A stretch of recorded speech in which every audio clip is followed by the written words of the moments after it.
हम लोग मशीन में टॉपिक चल रहा था हम लोग का, आपका थर्ड यूनिट चल रहा है synchronous machine.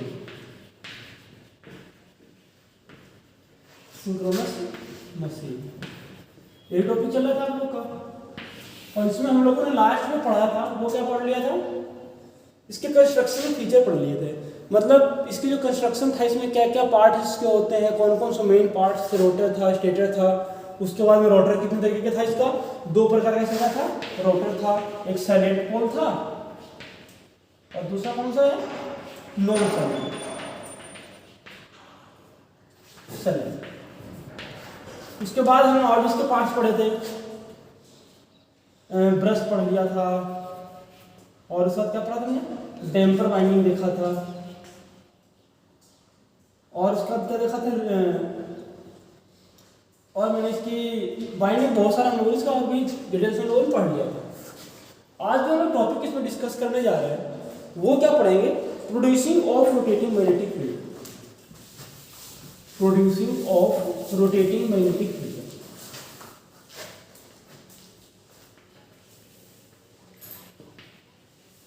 Producing of rotating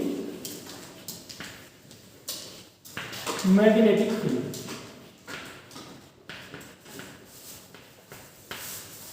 देखो, अगर बात करें producing of rotating magnetic field की बात करें, तो जब तक अगर मैग्नेटिक फील्ड रोटेटिंग प्रोड्यूस नहीं होगा, कोई भी मोटर हो वो क्या करेगा, आपका रोटेट नहीं कर सकता। मोटर को अगर रोटेट करवाना है तो वहां पर रोटेटिंग मैग्नेटिक फील्ड चाहिए। तो जैसा कि हम सबको पता है कि हम अगर 3 फेज सप्लाई स्टेटर वाइंडिंग को देते हैं, तो 3 फेज का सप्लाई है, तो वहां पर रोटेटिंग मैग्नेटिक फील्ड प्रोड्यूस आपके पास में होता है, वो तो होगा, क्योंकि ये तीनों जो फेज का एंगल वो डिफरेंट डिफरेंट फेज एंगल है। इस प्रकार का इसका फेज एंगल होता है। इससे हमारे पास 3 फेज है, तो एक फेज आपका यहां से चल रहा है, दूसरा पास यहां से चल रहा है, तीसरा पास यहां से चल रहा है। तो ये क्या है, यहाँ पे रोटेटिंग मैग्नेटिक फील्ड तो आपके पास में क्या हो रहा है, प्रोड्यूस हो रहा है। लेकिन और ये जितने भी आपके पास जो एंगल होता है ना, ये एंगल होता है आपके पास 120 डिग्री का, क्योंकि टोटल जो एंगल होता है वो कितना का होता है, 360 का होता है। जब ये पूरा साइकिल कंप्लीट करता है, एक चक्कर पे क्या एक सर्कल सा बढ़ेगा, यहाँ पे आपके पास 360 का एंगल होता है। तो एक फेज के लिए कितना पड़ता है, 120 का एंगल से क्या करता है आपके पास में, बाइसेक्ट तो करता है। तो ये ऐसा होता क्यों है, ये होता है आपके पास में कि रोटेटिंग मैग्नेटिक फील्ड आपके पास होता है, इसलिए ऐसा होता है क्योंकि जो हमारे पास जो एसी का साइकिल है वो क्या होगा, टाइम के साथ में क्या करता है, ये चेंज होता रहता है। हर एक साइकिल के पास में क्या होगा, साथ में क्या करता रहता है, आपके पास में चेंज होता रहता है। तो इस कारण से आपके पास में क्या होता है कि मोटर के अंदर में रोटेटिंग मैग्नेटिक फील्ड कहाँ पे प्रोड्यूस होगा, ये हम लोग सप्लाई अगर स्टेटर को दे रहे हैं तो ये स्टेटर में होगा, अगर हम रोटर को दे रहे हैं तो आपके पास में क्या होगा, रोटर को में होना चाहिए। लेकिन जितने भी हम जानते हैं क्या कि जो मोटर में हम सप्लाई कहाँ देते हैं, वो देते हैं इसके स्टेटर को सप्लाई देते हैं। और एक बात मैंने पिछली क्लास में और क्या आप लोग को बताया था कि अगर हम बात करें कि सिंक्रोनस मशीन की बात करें, तो सिंक्रोनस मशीन था, इसमें मैंने क्या बताया था आप लोगों को, जो रोटर होता है वो कहाँ होता है, इसके जो स्टेशनरी पार्ट है वहां पे आपके पास क्या होता है, रोटर वाली वाइंडिंग होती है, और जो आपके पास जो फील्ड की वाइंडिंग है वो कहाँ पे होता है, इसका रोटर पे होता है। जिसे हम स्टेटर की वाइंडिंग बोलते हैं ना, वो इसमें उल्टा होता है as compare to induction motor. Induction motor में स्टेशनरी पार्ट स्टेटर पे होता है, जो स्टेटर की वाइंडिंग होती है। लेकिन इस केस में आपके पास क्या होता है कि जो रोटर की वाइंडिंग है वो कहाँ पे होता है आपके पास में, वो आपके स्टेटर पे आ जाता है और स्टेटर वाला रोटर पे आता है। तो अगर हम बात करें सिंक्रोनस मशीन की, तो हम कहाँ पे सप्लाई देंगे इसमें, अगर जैसे देखते हैं,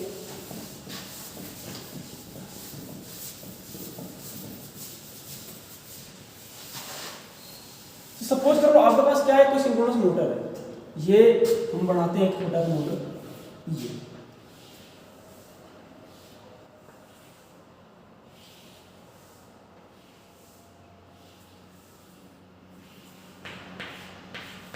ठीक है। अब जैसे जनरली मैंने क्या बताया था, जितने भी आपके पास 3 फेज मोटर होते हैं उसमें कितने टर्मिनल होते हैं, R, बाई बी, और अगर मैक्सिमम से मैक्सिमम आपका न्यूट्रल हो सकता है। लेकिन जो सिंक्रोनस मोटर होता है ये 3 फेज सिस्टम के लिए है, ये टर्मिनल इसका एसी सप्लाई के लिए।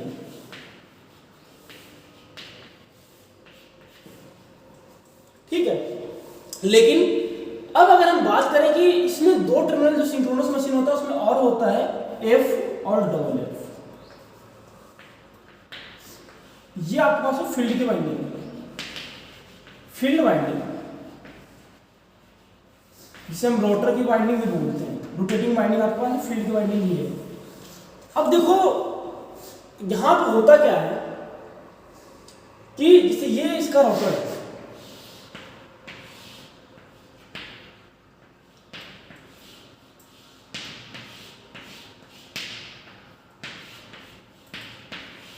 इसके अंदर बाइंडिंग लगा रखा है, और ये आपके पास में यहाँ पे स्लिप रिंग है आपके पास में, और ये बाहर से सप्लाई मिल रहा है 3 phase supply R by D यहाँ पे इसके पास में आ रहा है। ठीक है,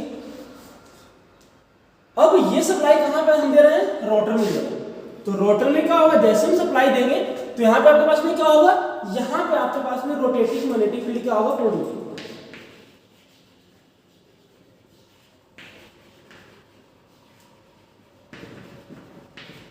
फील्ड आपके पास में क्या हो गया, यहां पे प्रोड्यूस हो गया आपके पास में।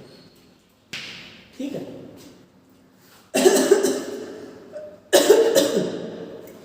तो जैसे ही बना तो क्या ये मोटर रोटर जो क्या घूमना स्टार्ट कर जाएगा, नहीं। देखो होता और क्या होता है इसमें, और क्या कंडीशन है, क्योंकि इसकी जो फील्ड है यहाँ की 2 वाइंडिंग है, ये फील्ड की वाइंडिंग होगी, इसकी ये फील्ड की वाइंडिंग होगी। इस फील्ड की वाइंडिंग से 2 वायर निकलता है, इसमें क्या करते हैं, डीसी सप्लाई देते हैं, डीसी सप्लाई दे रहे हैं। ठीक है, तो इसका कहने का मतलब ये है कि जो रोटर का जो टर्मिनल था, जो रोटर के बाहर से हमारे पास ब्रश से जहां पे एसी सप्लाई दे रहे हैं, वो क्या करेगा आपके पास में, जब सप्लाई देंगे तो ये रोटेटिंग मैग्नेटिक फील्ड बनाएगा। ये जो मैग्नेटिक फील्ड है हर एक सेकंड में क्या करेगा, ये एक बार में 50 बार चेंज होना चाहिए, क्योंकि रिवॉल्विंग मैग्नेटिक फील्ड है, हर सेकंड के साथ में क्या करेगा, ये चेंज होता चला जाएगा। लेकिन दूसरा जो हम सप्लाई दे रहे हैं वो कौन सा इसको दे रहे हैं, वो इसको हम डीसी सप्लाई दे रहे हैं। अब देखो एक चीज और हम देखते हैं,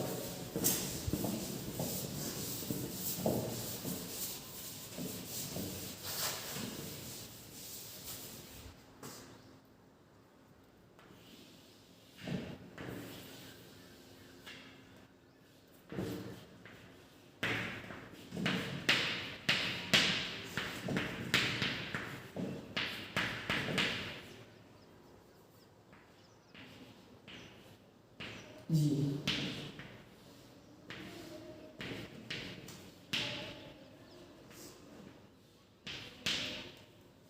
ठीक है, ये इसका कौन सा मैग्नेट है, ये इसका, जहां पे इसमें क्या करेंगे, इसमें यहाँ पे मैं डीसी सप्लाई शुरू किया, और इसको हम क्या करेंगे, एसी सप्लाई देंगे। ये इसका रोटर का मैग्नेट है, ये रोटर इसका है, और ये इसका स्टेटर वाला। फील्ड दोनों अलग है, रोटेटिंग फील्ड वाला आपके पास में ये वाला है, और जो स्टेटर का फील्ड है वो ये वाला है। तो अब यहाँ पे बात ये आता है कि यहाँ पे मैंने क्या दे रखा है, डीसी सप्लाई दे रखा है, ये नॉर्थ है, ये साउथ है, ये नॉर्थ है, ये साउथ है। मैग्नेट तो बन गया सप्लाई जैसे दिया था, मैग्नेट ये बनेगा जैसे मैंने इसको डीसी सप्लाई देता है, एसी सप्लाई दी। यहाँ पे ड्यू टू जो इसके अंदर जो मटेरियल यूज कर रहे हैं, टेम्परेरी मैग्नेट वाला जो सिलिकॉन स्टील का मटेरियल यूज कर रहे हैं, इसके कारण से ये भी मैग्नेट बन गया है और ये भी मैग्नेट है। ये इसका नॉर्थ है, इसका साउथ है। अब बात यहाँ पे ये आती है कि ये जो मैग्नेट है, ये कौन सा मैग्नेट है, रोटेटिंग मैग्नेट है। ये मतलब क्या है कि रिवॉल्विंग फील्ड जिसे बोलते हैं, कि हर एक सेकंड में, हर एक साइकिल में क्या होगा, ये मैग्नेट चेंज होगा। लेकिन डीसी के साथ क्या होता है, ऐसा कुछ भी नहीं होता है। इसमें क्या है कि आपके पास में स्टडी जैसा बन गया वैसा ही बना रहेगा। अगर आपने प्लस माइनस चेंज किया तो ये वाला सिर्फ, अगर आप यहाँ टर्मिनल चेंज करोगे तो ये एन वाला एस बन जाएगा और एस वाला एन बन जाएगा। लेकिन बार बार तो ये पॉसिबिलिटी नहीं है ना कि हम बार बार एन को एस बनाते रहे और एस को एन बनाते रहे। किस प्रकार से, ताकि इसकी मैग्नेटिक सप्लाई को हम चेंज कर करके, ये पॉसिबिलिटी नहीं है हमारे पास में। हमारे पास पॉसिबिलिटी क्या है कि मैं यहाँ से इसको फिक्स सप्लाई दे सकता हूँ। एक बार मैंने नॉर्थ बना दिया तो ये नॉर्थ रहेगा, दूसरा बार अगर तो साउथ बना के छोड़ दिया तो साउथ बना रहेगा। हम यही कर सकते हैं, इसके सिवाय हम कुछ भी इसके साथ नहीं कर सकते। तो बात यहाँ पे ये आती है, जब जैसे ही अब ये एक नॉर्थ का डायरेक्शन का मैग्नेट आ रहा है, दूसरा साउथ का आ रहा है, तो जैसे ही शॉर्ट अगर हम नॉर्थ के सामने लेके आएंगे तो क्या होगा उस कंडीशन में, अट्रैक्शन हो जाएगा। तो जब अट्रैक्शन होगा तो मोटर क्या हो जाएगा, जाम हो जाएगा। जैसे सपोज कर लो ये रोटर है, ये रोटर है, अब इसको घूमना है। अब यहाँ पे मैग्नेट जैसे इसका सेम डायरेक्शन में आएगा तो ये क्या करेगा, ऐसे रुक जाएगा, और जैसे इसका पॉइंट होगा तो फिर क्या मारेगा, झटका मारेगा। इसका कहने का मतलब ये है कि ये जो मोटर है ना वो इस प्रकार से कभी हल्का सा प्लस, कभी माइनस, कभी प्लस, कभी माइनस, ऐसा क्या करता रहेगा, ये रोटेट करता रहेगा। क्योंकि ये वाला क्या है, जो डीसी सप्लाई देने के कारण से ये जो मैग्नेट बना है वो किस प्रकार का मैग्नेट बन गया, ये आपके पास में फिक्स परमानेंट मैग्नेट बन गया। इसके मतलब रिवॉल्विंग नहीं हो रहा, ये सप्लाई के साथ में इसका क्या हो रहा है, मैग्नेटिक प्रॉपर्टी, मतलब सप्लाई के साथ में ये जो मैग्नेट है वो इसकी डायरेक्शन जो आपके पास में क्या हो रही है वो चेंज नहीं हो रही है। और ये वाला क्या कर रहा है, हर एक सेकंड में क्या कर रहा है, चेंज हो रहा है। तो इसको हम कैसे रोटेट करवाएं, क्या करें कि ये दोनों जब तक के साथ में नहीं घूमेगा ये मोटर आपके पास में स्टार्ट ही नहीं होगा। मतलब इस वाले मैग्नेट को भी इसके साथ घूमना चाहिए और इस वाले को भी इसके साथ ही घूमना चाहिए। तो इसके लिए हम क्या करते हैं कि एक दो मेथड का यूज करते हैं। क्या करते हैं, बाई यूजिंग प्राइम मूवर। दूसरा आपके पास में क्या है, बाई यूजिंग डैम्पर वाइंडिंग। ये हम क्या करते हैं कि जो इसका जो स्टेटर का मैग्नेट है इसको क्या करते हैं कि कोई प्राइम मूवर लगा करके रोटर में जोड़ देते हैं। अब ये क्या करेगा, ये भी घूमेगा और ये भी घूमेगा। जब दोनों घूमेगा ना तो क्या होता है कि जब इसका स्पीड नियर अबाउट ns कितना 120 f में फ्री होता है, तो जैसे नियर अबाउट सिंक्रोनस स्पीड क्या आ जाता है तो ये दोनों मैग्नेटिक पोल जो है आपस में क्या हो जाते हैं, एक दूसरे के साथ में ये लिंक हो जाता है। और इसके कारण से क्या होगा कि आपका मोटर आपके पास ये घूमना शुरू कर देगा। देखो मेरा मेन मकसद क्या था कि हमें ये पता करना है कि रोटेटिंग मैग्नेटिक फील्ड बनता कैसे है। तो वो बनता इसलिए है जी कि हमारे पास जैसे इसको सप्लाई देते हैं स्टेटर वाले फील्ड को, सॉरी जो इसका जो स्टेटर या प्राइमरी वाइंडिंग है उसको हम सप्लाई देंगे इसका, उसके कारण से आपके पास क्या होता है कि थ्री फेज सप्लाई के कारण से इसमें क्या होता है आपके पास रोटेटिंग मैग्नेटिक फील्ड बनता है। अब फर्स्ट फेज के लिए क्या बनता है इसमें, फाई से इसको डिनोट करते हैं, ये होता है आपके पास में फाई साइन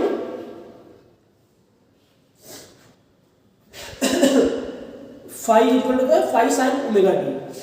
फाई जो फर्स्ट एंगल है फाई साइन ओमेगा टी। दूसरा के पास में क्या, अगर फाई टू ले तो phi sine omega t minus में 120। तीसरा में जाएंगे तो phi sine omega t minus में 130, तो ये 240। तो ये तो एंगल क्रिएशन के लिए है और कितना का एंगल बनना चाहिए। और रोटेटिंग मैग्नेटिक फील्ड तभी प्रोड्यूस होगा जबकि हर एक फेज के बीच का एंगल कितना बनेगा आपके पास में 120 का। यहाँ पर अगर एंगल क्रिएट होता है तो आपके पास में रिवॉल्विंग मैग्नेटिक फील्ड बनेगा।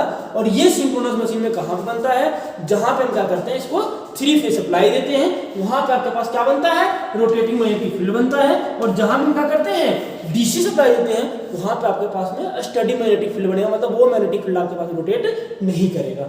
आगे हम लोग कल भी देखेंगे, इसका वर्किंग में हम देखेंगे कैसे कैसे ये काम करता है, तो उसमें हम और डिटेल से पढ़ेंगे किस प्रकार के कैसे कैसे हम कर करके इसको रोटेट हम करवाते हैं।